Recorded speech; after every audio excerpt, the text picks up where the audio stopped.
The stars looked different now. Commander Zathara pressed her webbed hand against the cool metal of the observation deck, watching the lights of New Geneva sparkle below. 3,000 years had passed since the last human ship left Earth, and the planet had flourished under Valthari care. The blue oceans belonged to her people, the Hydrozans. Their cities floated beneath the waves, connected by streams of light that pulsed with the rhythm of their collective heartbeat. On land, the insectoid Chittick had built towering hives that reached toward the sky, their chittering voices creating a constant hum of activity. Above them all, the energy beings called Luxari danced through the upper atmosphere, their forms shifting like living aurora. Earth was peaceful. Earth was prosperous. Earth was theirs. "Commander," a voice crackled through her communication implant. "Deep space monitoring has detected something unusual." Zathara's gill slits fluttered with annoyance. She had requested quiet time to review the morning reports. The archaeological teams working in the old human ruins had found another cache of their primitive technology. Nothing threatening, just curiosities from a dead civilization. "What kind of unusual?" she asked. "Ships, Commander. Large formations, moving at incredible speed toward our system." That got her attention. Zathara turned away from the window and activated the holographic display in her command center. The three-dimensional star map flickered to life, showing the outer edges of their solar system. "Show me," she commanded. The technician, a nervous young Chittick named Clickstar, manipulated the controls with his forearms. "Here, Commander. At first we thought it was a system error. The readings are impossible." Zathara studied the data stream, hundreds of objects, each one massive, moving in perfect formation. Their speed was beyond anything in the known galaxy. Even more disturbing, they were slowing down in a controlled manner, which meant they weren't asteroids or natural phenomena. "How long until they reach us?" "If they maintain current deceleration, 17 days, Commander." "Have you identified their origin?" Clickstar's compound eyes clicked nervously. "That's the strange part. The energy signatures match some of the artifacts in the human ruins. The computer keeps saying they're human ships, but that's impossible. Humans have been extinct for 3 millennia. Zathara felt a chill run through her amphibious body.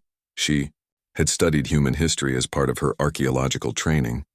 They had been a violent, self-destructive species that had poisoned their own world before finally destroying themselves in a series of devastating wars.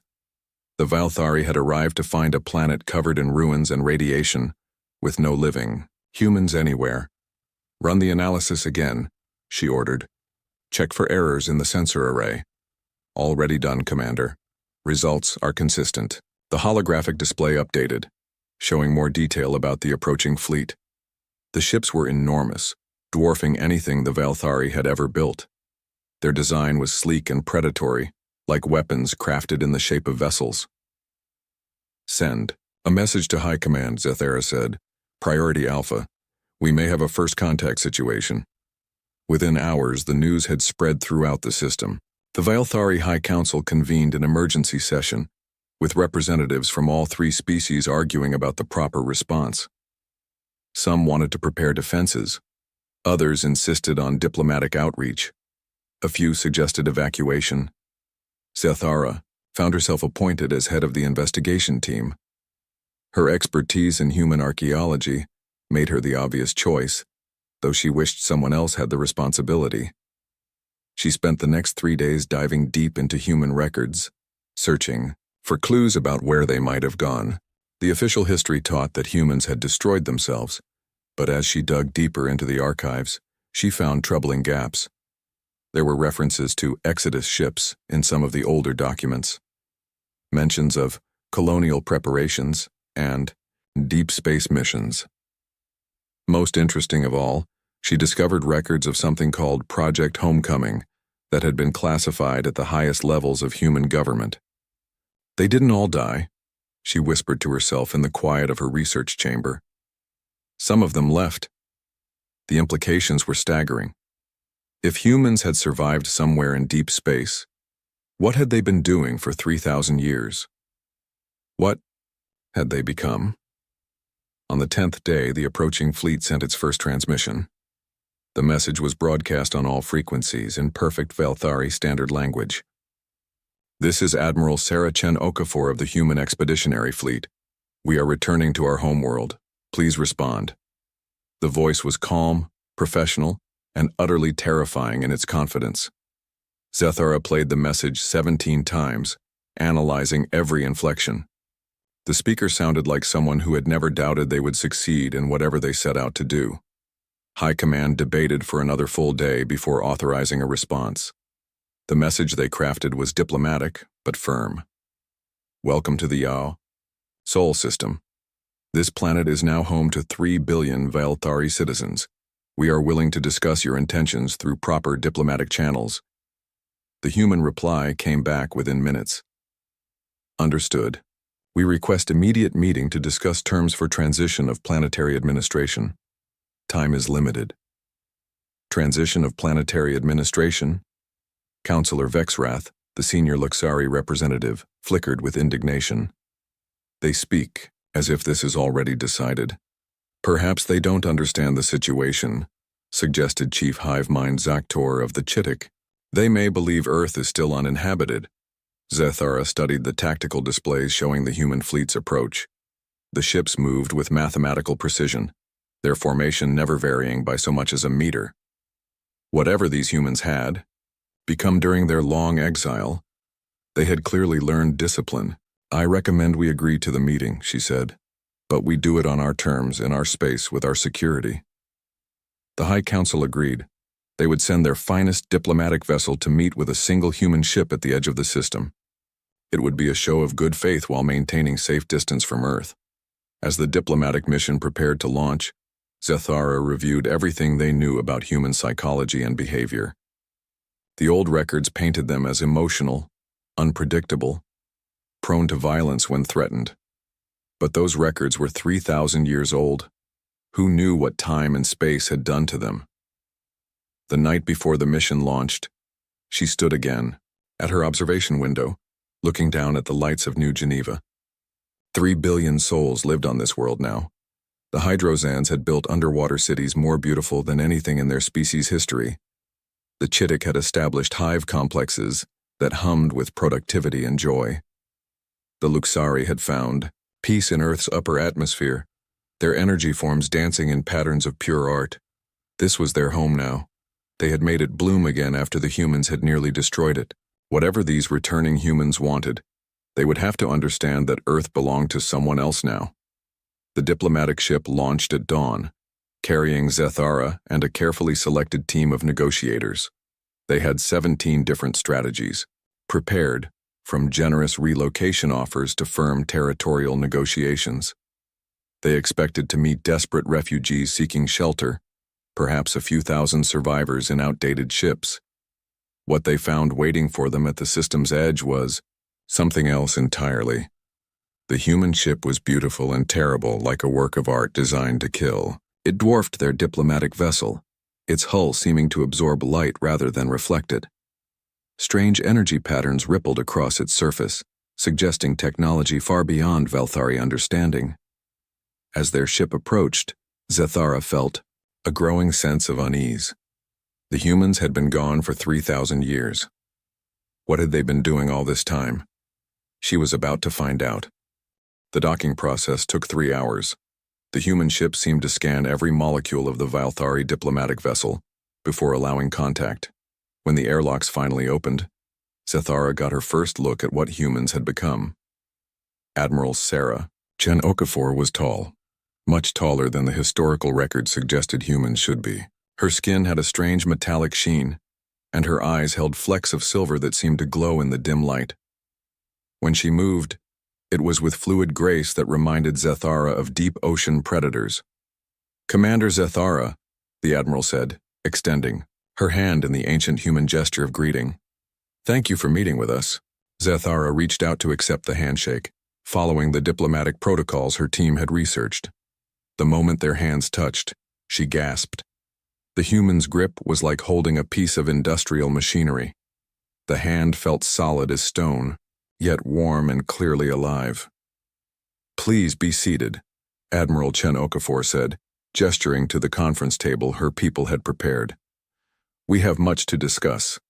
As the Vilthari delegation took their places, Zethara noticed more details about their hosts.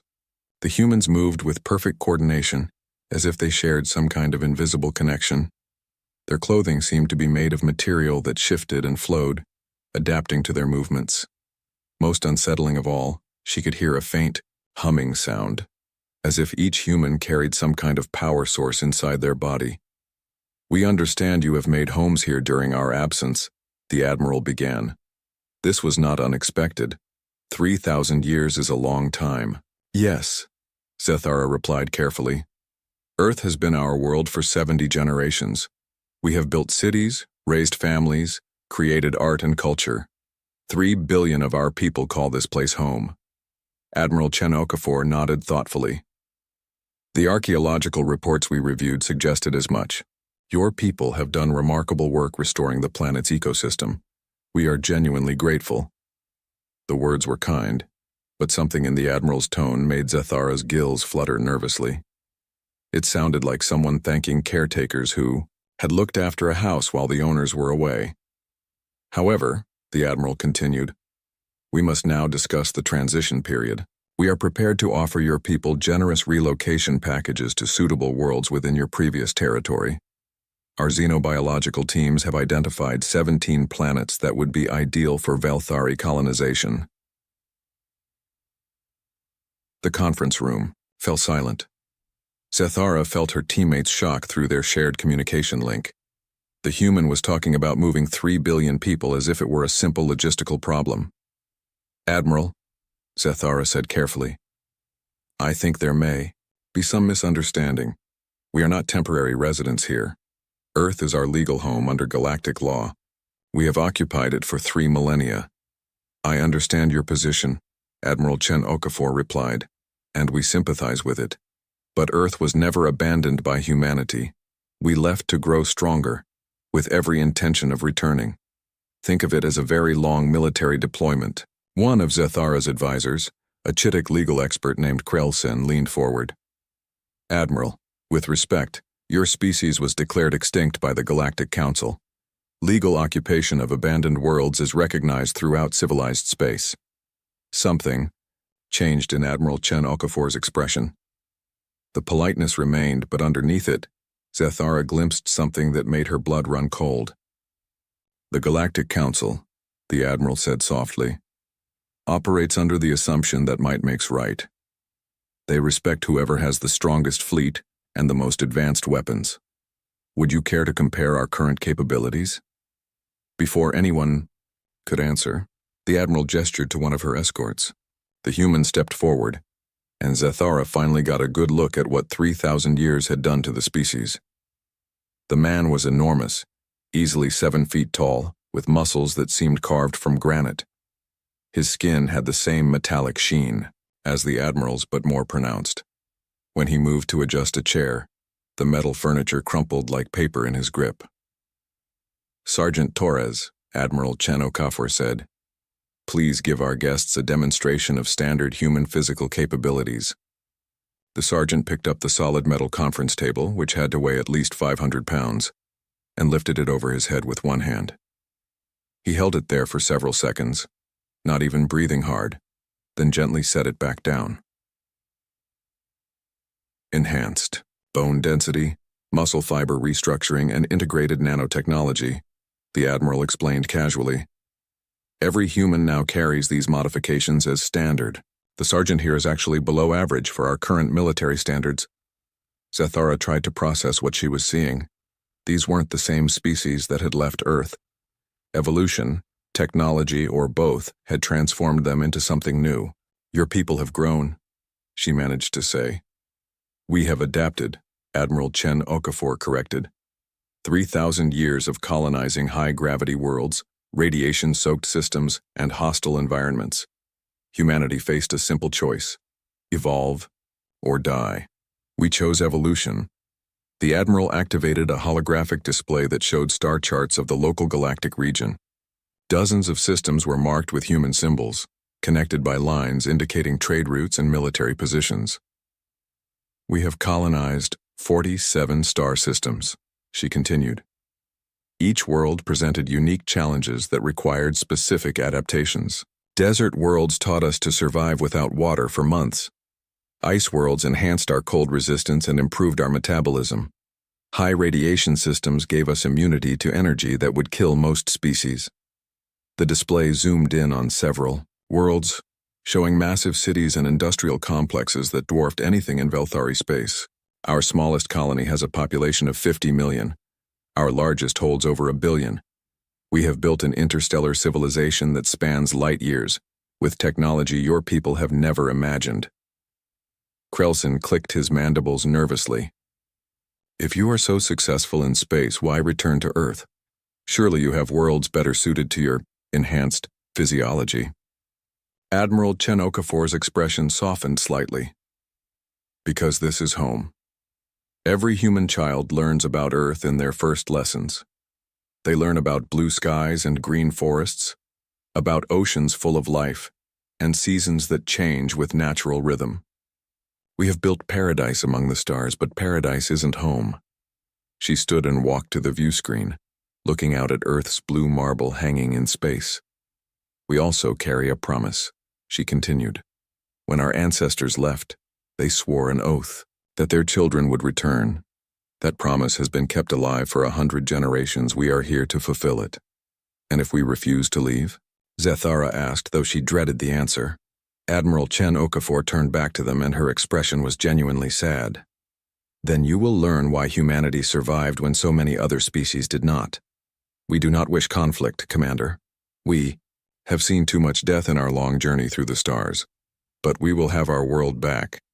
She pressed a control on her wrist device, and the view screen changed to show the human fleet. Thousands of ships hung in space, each one bristling with weapons and technology that looked like pure energy given form. We give you 7 days to consider our offer, Admiral Chen Okafor said. Discuss it with your leaders. Review your options. We hope wisdom will prevail, but we are prepared for any outcome. The meeting ended in stunned silence. As the Velthari delegation prepared to leave, Zethara found herself studying the humans more carefully. They moved like dancers, spoke like poets, and radiated the quiet confidence of apex predators who had never known defeat. During the journey back to Earth, her team sat in shocked silence. Finally, Krelson spoke what they were all thinking. They're not the same species that left, he whispered. There's something new, something more. Zethara nodded, watching Earth grow larger on the view screen. 3 billion Velthari called that beautiful blue world home. But she was beginning to understand that they might be living in someone else's house. The humans had returned, and they were nothing like what anyone had expected. The Velthari High Council met in emergency session for 3 straight days.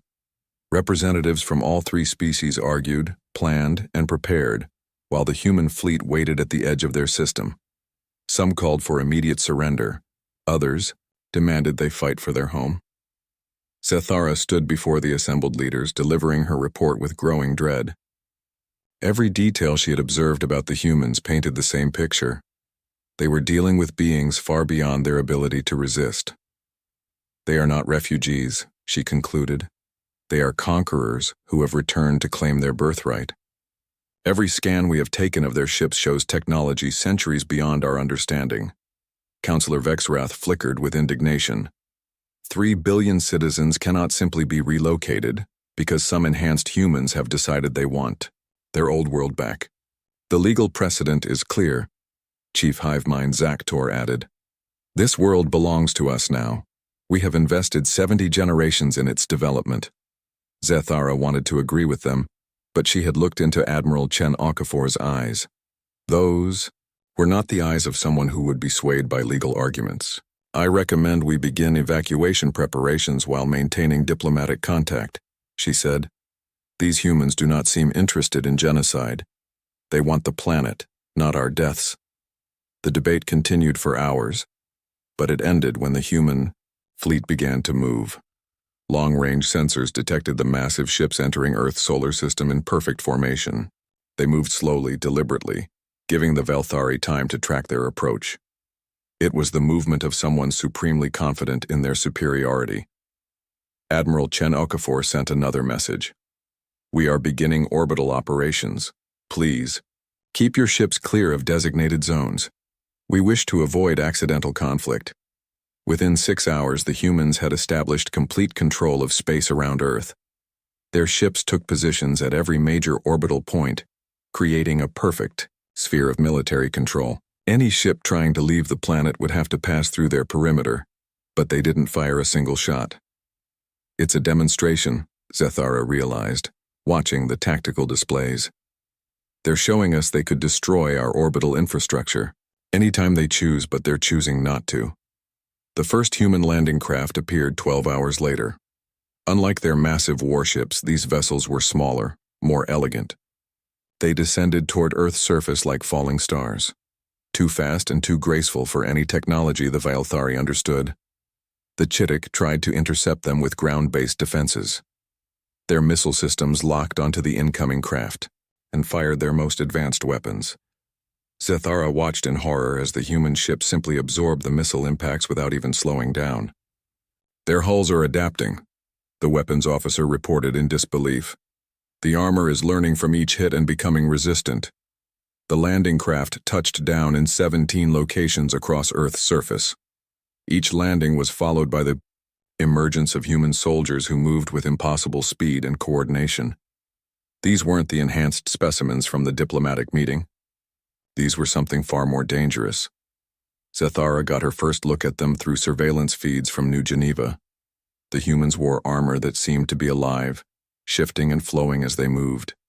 When they walked, the ground beneath their feet cracked from the impact. When they spoke, their voices carried for miles without technological amplification. "Terran Reclamation Corps, First Wave," their leader announced. "Beginning ecosystem restoration in designated zones. All civilian populations, please evacuate to safe distances." What followed was unlike anything in recorded history. The humans didn't destroy the Velthari cities. Instead, they began transforming the landscape around them. Massive machines emerged from their landing craft, devices that seemed to rewrite the basic rules of biology and chemistry. Forests that had been adapted for Chittick physiology began shifting back to their original Earth configurations. Hydrozan water treatment plants found their chemical processes reversed as the humans restored natural ocean chemistry. The very air began to change as atmospheric processors removed the modifications that had made Earth comfortable for alien lungs. "They're not just taking the planet," Chief Scientist Krillix reported in amazement. "They're changing it back to what it was before we arrived." The process was happening too fast for natural evolution. The humans had technology that could alter ecosystems on a planetary scale within hours. Plants withered and were replaced by new growth.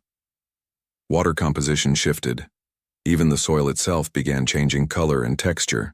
The Hydrozan resistance mounted their counterattack from the deep ocean trenches. Commander Zathara led the assault personally, bringing their most advanced underwater weapons against the human landing sites near the coastlines.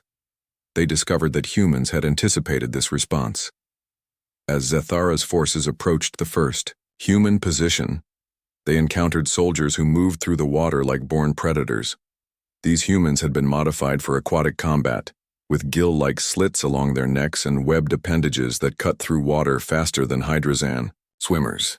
The battle was over in minutes. Human weapons fired energy beams that turned water into superheated plasma. Their armor let them dive to crushing depths where no Velthari could survive. Most terrifying of all, they fought with perfect coordination, as if they shared a single mind. "Fall back," Zathara ordered, watching her forces scatter before the human advance.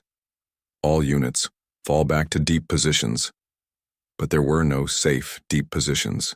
Human submersibles appeared at depths that should have been impossible, their hulls withstanding pressure that would crush any known material.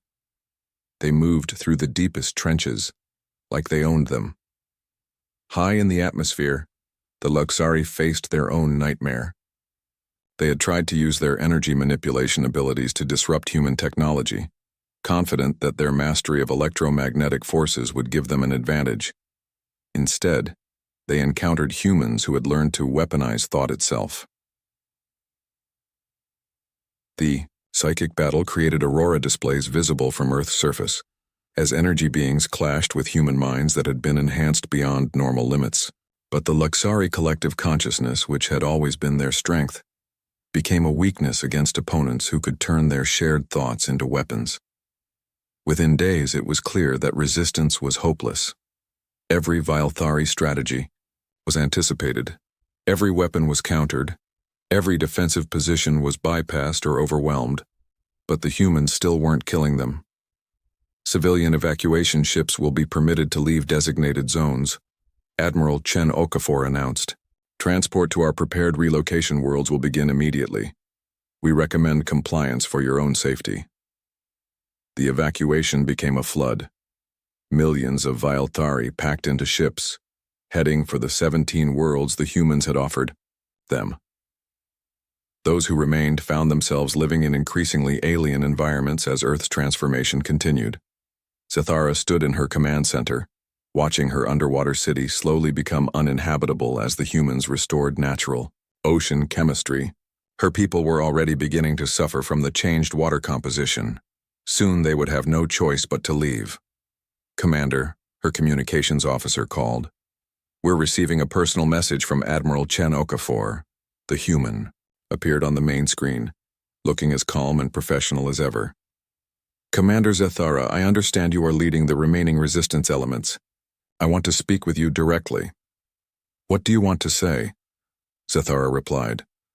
That I respect your courage and your loyalty to your people. You have fought well for your home. But this battle cannot be won. Please consider the lives of those who follow you. Zathara stared at the human admiral, seeing genuine respect in those enhanced eyes. Why are you doing this? You could have destroyed us all from orbit. Why the slow conquest? Admiral Chen Okafor's expression softened slightly. Because we remember what it feels like to lose everything and start over. We remember the pain of leaving the only world we had ever known. We do not wish that suffering on others unnecessarily, but you'll inflict it anyway. Yes, the Admiral admitted, because this is our home, and we have waited 3,000 years to return to it. We will be as merciful as possible, but we will not be denied. The transmission ended, leaving Zathara alone with her thoughts. Around her, the last free Vilthari forces waited for orders that she knew would only lead to more death. The humans had returned. They were too strong to stop, and Earth belonged to them again. The siege of New Geneva began on the 15th day of human occupation. The great city stood as the last symbol of Vilthari civilization on Earth, its crystal spires reaching into the clouds above the ancient Swiss Alps. 50 million civilians, sheltered within its walls, along with the remaining military forces of all three species.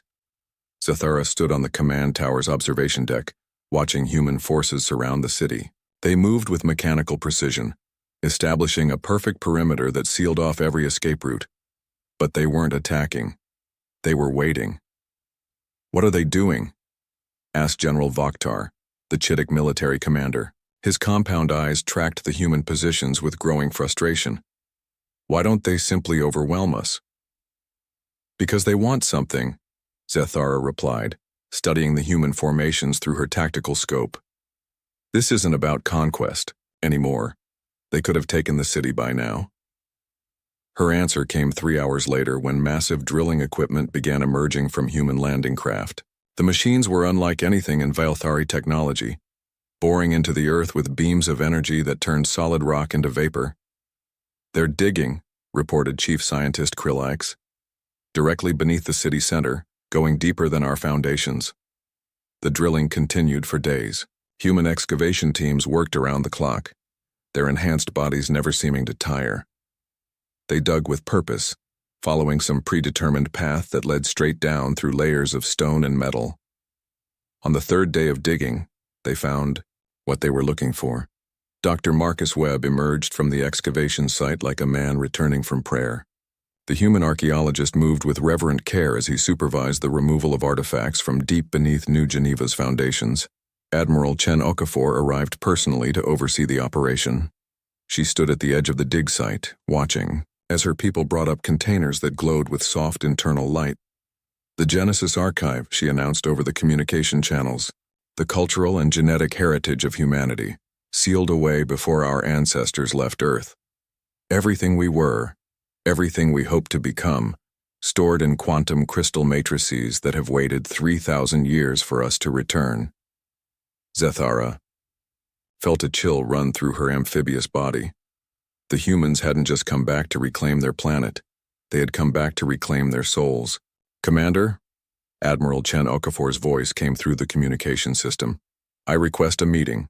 There are things you need to understand." They met in the ruins of the old United Nations building, halfway between the human excavation site and the Valthari defensive perimeter. The symbolism wasn't lost on either of them. "Your city is built on our most sacred site," Admiral Chen Okafor explained, her enhanced features showing genuine emotion for the first time. "When our ancestors prepared for Exodus, they knew they might never return. So they buried everything that made us human beneath the ground, hoping that someday our children would come home and remember who they were." Zethara looked at the glowing containers arranged around them. "What's in there?" "Art, music, literature, philosophy. The genetic templates of every species that lived on Earth before the Great Dying. Mathematical proofs, scientific theories, and the dreams of a billion human minds. Everything we lost when we left, everything we've spent 3,000 years trying to recreate." Dr. Webb approached, carrying one of the smaller containers. "May I show you something, Commander?" At Zethara's nod, he activated the device, the air filled with music, hauntingly beautiful melodies that seemed to touch something deep in her consciousness. Images followed the sound: forests, oceans, animals that had died out millennia ago, children laughing under blue skies. "This is what Earth was," Dr. Webb said softly. "This is what we're trying to bring back." "And what about us?" Zethara asked. "What about the 50 million people in that city?" Admiral Chen Okafor's expression hardened. "They cannot stay. I'm sorry, but that's not negotiable. However, their removal need not be violent." That's when the demonstration began. High above Earth, something ignited in the outer solar system. Jupiter, the great gas giant, began to glow with new light. The glow grew brighter and brighter until it became a second sun, casting shadows across Earth's surface in broad daylight. "Stellar engineering," Admiral Chen Okafor said calmly, watching Zethara's horrified expression.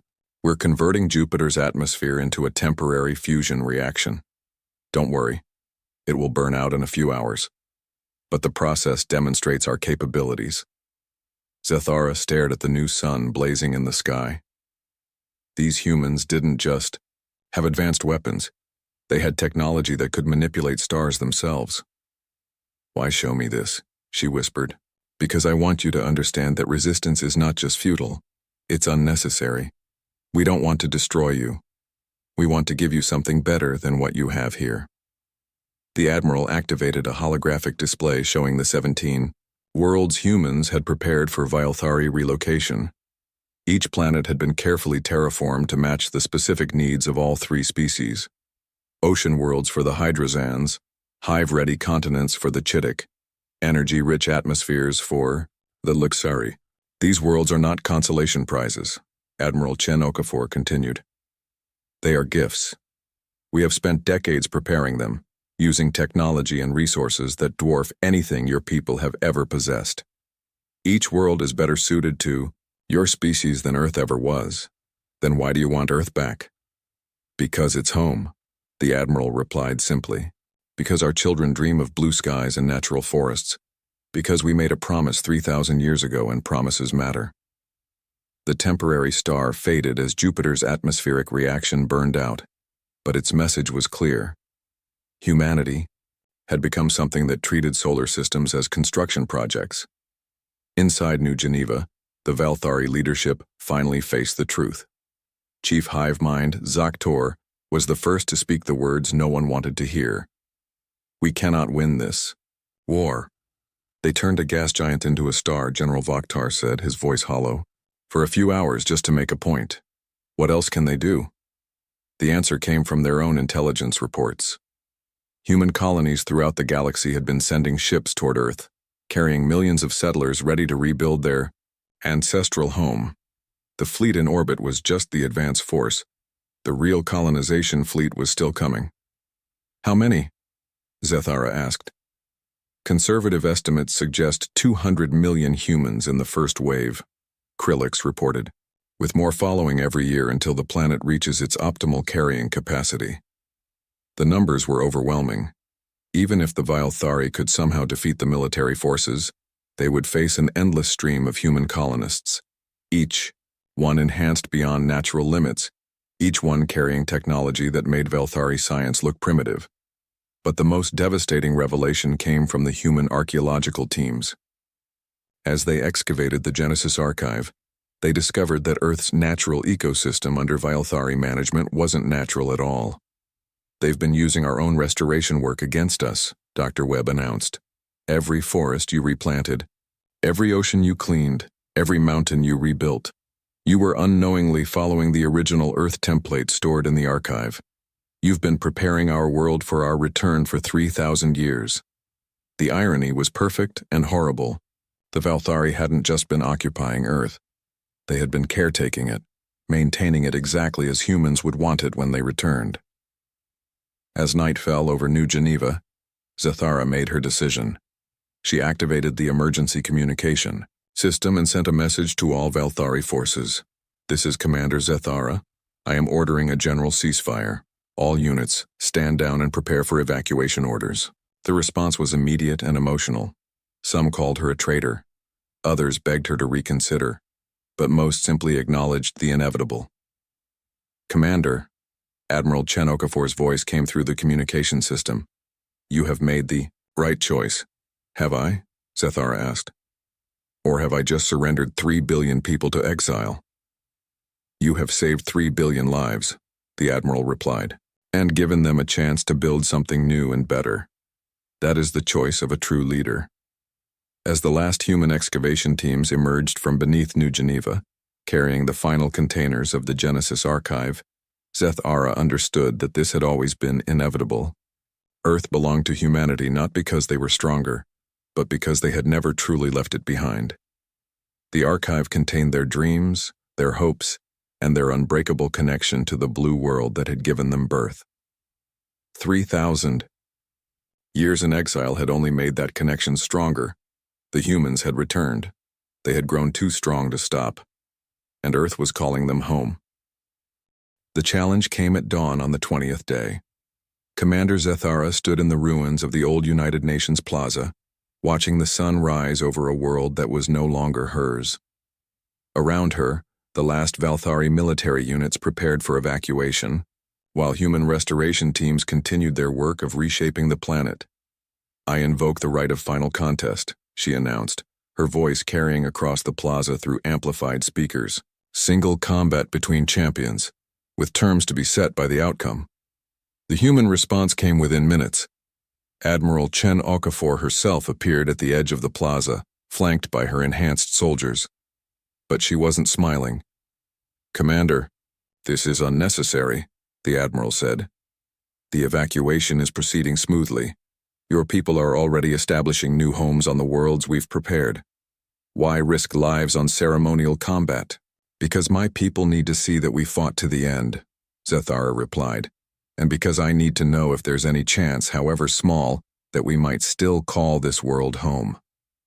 Admiral Chen Okafor studied her for a long moment.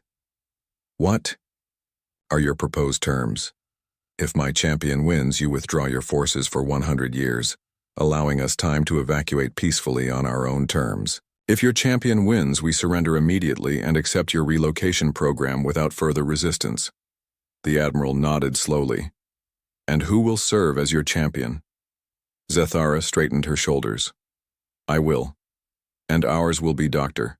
Elena Vasquez, our chief xenobiologist." The choice surprised everyone, including Zethara. She had expected to face one of the massive Void Marines or enhanced soldiers. Instead, the humans had chosen a woman who appeared to be an ordinary scientist. Dr. Vasquez approached across the plaza, moving with the same fluid grace all humans now possessed, but showing none of the obvious physical enhancements of the soldiers. She was tall but not gigantic, strong but not obviously superhuman. When she spoke, her voice was gentle and kind. "Commander Zethara, I want you to know that I respect your courage. You fought well for your people." "As have you, Doctor," Zethara replied. "Shall we begin?" The combat area was cleared in the center of the plaza, with representatives from all three Valthari species watching from safe distances. Human recording devices captured every moment, while Valthari communication networks carried the event live to their evacuation ships. "Traditional combat rules," Admiral Chen Okafor announced. "Hand-to-hand only. No technological enhancements beyond those that are part of your natural biology. Combat continues until one participant yields or is incapacitated." Zethara activated her species' natural bioelectric abilities. Feeling power surge through her amphibious body, electric arcs danced between her webbed fingers as she prepared to strike. Her people were natural warriors, adapted for underwater combat and electrical discharge. Dr. Vasquez simply stood there, hands at her sides, watching with calm interest.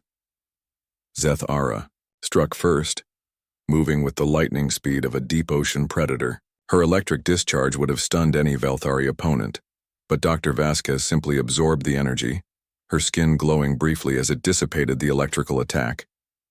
"Radiation resistance," the doctor explained conversationally, dodging Zethara's follow-up strike with minimal effort. 3,000 years of colonizing systems with unstable stars tends to select for energy absorption capabilities. Zethara pressed her attack, using her aquatic adapted physiology to flow around the human's defenses. But Dr. Vasquez moved like water herself, always one step ahead of every strike. "Your combat form is impressive," Dr. Vasquez continued, catching Zethara's wrist in mid-strike and gently redirecting the attack. "Hydrozan fighting techniques are perfectly adapted for three-dimensional underwater combat. Unfortunately, we've had to develop similar skills for zero-gravity environments." The human scientist began her own offensive, and Zethara realized with growing horror that she was completely outmatched. Dr. Vasquez fought with perfect efficiency, never using more force than necessary, never moving faster than required. Every motion was calculated, every strike precisely placed to disable rather than destroy. "Enhanced reflexes from high-gravity world adaptation," Dr. Vasquez explained as she avoided another of Zethara's electrical attacks. "Improved bone density from low-oxygen environments. Muscle fiber enhancement from worlds where everything tries to kill you." Zethara found herself being systematically dismantled by someone who was giving her a biology lesson while defeating her in combat. The human wasn't even breathing hard. "The interesting thing about human evolution over the past 3 millennia," Dr. Vasquez continued, blocking a desperate strike and responding with a gentle tap that sent Zethara stumbling, "is that we didn't just adapt to individual challenges. We learned to adapt to adaptation itself." The final exchange was brief. Zethara gathered all her remaining strength for one last attack, channeling every volt of bioelectricity her body could produce. The discharge was powerful enough to kill most living beings. Dr. Vasquez caught the electrical blast in her bare hands, absorbed it completely, then redirected it harmlessly into the ground. In the same fluid motion, she stepped forward and placed her hand gently on Zethara's shoulder. The touch was enough. Zethara felt her legs give way as every muscle in her body went limp. She collapsed to her knees not from injury, but from the overwhelming realization of just how completely she had been outmatched. "Neural pathway mapping," Dr. Vasquez explained softly, kneeling beside her. "Non-lethal pressure point manipulation, adapted from encounters with 17 different hostile species. You're not hurt, just temporarily immobilized." Zethara looked up at the human scientist, seeing genuine compassion in those enhanced eyes. "Why?" she whispered. "Why show me this?" "Because you needed to understand," Dr. Vasquez replied. "Every human carries these abilities now, not just our soldiers, not just our enhanced troops. Every one of us. We didn't just grow stronger during our exile, Commander. We grew beyond what we used to be." As feeling returned to her limbs, Zethara struggled to sit up. Around the plaza she could see the shocked expressions of her people. They had watched their finest warrior defeated by a human scientist who had barely exerted herself. Your people fought bravely, Dr. Vasquez continued, helping Zathara to her feet. You adapted well to this world and built something beautiful here, but adaptation is what humans do best. It's what we've always done best. We adapt, we overcome, and we survive. Admiral Chen Okafor approached, her expression serious but not unkind. The terms of combat have been met. Do you yield, Commander? Zathara looked around the plaza one last time, seeing the human restoration teams already at work, seeing her own people preparing to board evacuation ships. The decision had been made long before the fight began. I yield, she said quietly. The Valthari Confederation surrenders Earth to human authority. The evacuation proceeded with military efficiency. Within weeks, the last Valthari transport ships departed Earth's atmosphere, carrying 3 billion civilians to their new homes among the stars. The humans kept their promises about the relocation worlds, providing technology and resources that surpassed anything the Valthari had possessed on Earth. But for Zathara, now serving as Valthari liaison to the human colonial government, the memory of that final combat never faded. She had fought the future itself and lost. 1 year later, she stood in the restored Amazon rainforest, watching human children play among trees that grew from seeds stored in the Genesis archive. The planet teemed with life again, not the adapted ecosystems the Valthari had created, but the original Earth ecosystem restored to its ancient glory.